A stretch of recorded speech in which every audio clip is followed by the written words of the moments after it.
और अब बात करते हैं फेडरल बैंक के मैनेजमेंट से। क्वार्टर 2 में कंपनी के नतीजे शानदार रहे। नेट इंटरेस्ट इनकम में 5% और मुनाफे में करीब 10% की ग्रोथ देखने को मिली है।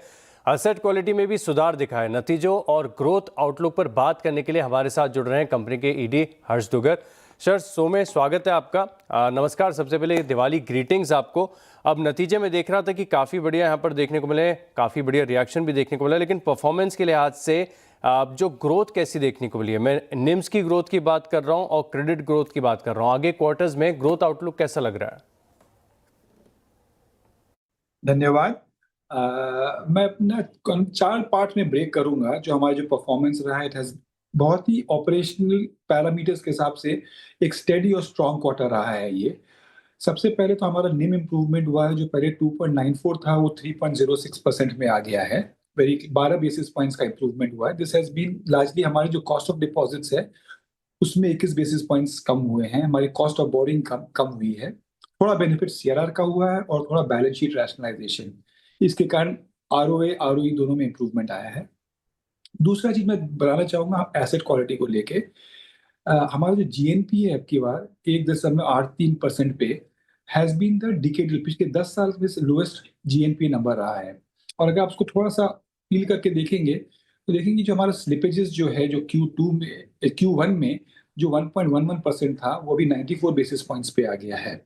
और जो क्रेडिट कॉस्ट था जो 65 बेसिस पॉइंट्स था पिछले क्वार्टर में 50 बेसिस पॉइंट्स में आ गया, तो उसके कारण उसका भी एक फेवरेबल इम्पैक्ट रहा है। All right. काफ़ी इम्पैक्ट यहाँ पर फेवरेबल तौर पर देखने को मिला है। सर, बात करें H2 की, तो डिपॉजिट और एडवांस ग्रोथ क्या लगता है सेकेंड हाफ में और बेहतर हो सकती है?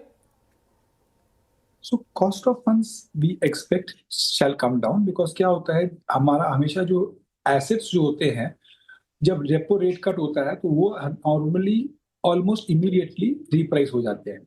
जो डिपॉजिट होता है वो 12 से 18 महीने लगते हैं रिप्राइस होने में। तो हम ऑलरेडी जो अब जो देखे हैं उसमें 6 महीने का प्ले आउट देखे हैं, अभी भी बाकी है। तो मंथ ऑन मंथ हमारे कॉस्ट ऑफ डिपॉजिट्स थोड़े कम होने चाहिए। उसके अलावा अगर हमारा कासा इंप्रूवमेंट होता है जो हम टारगेट कर रहे हैं, और पर्टिकुलरली करंट अकाउंट फ्लोट जो है, वो ये सब लेते हुए मुझे कॉस्ट ऑफ फंड्स जो है वो कम होता हुआ दिख रहा है।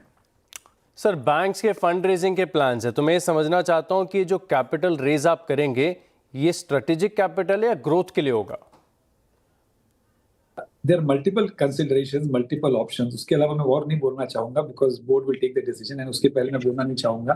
तो मैं यहीं पे बात छोड़ता हूँ कि हाँ, हमने बोर्ड मीटिंग कॉल की है, 24 तारीख को है, और 24 के सुबह सुबह ही आपको ये इन्फॉर्मेशन आ जाएगी। तो तब तक आपको थोड़ा सा वेट करना रहेगा। ऑल राइट सर, बहुत बहुत धन्यवाद आपका हमारे साथ जुड़ने के लिए और विस्तार से नतीजों पर हमारे साथ चर्चा करने के लिए। दिवाली की शुभकामनाएं सर।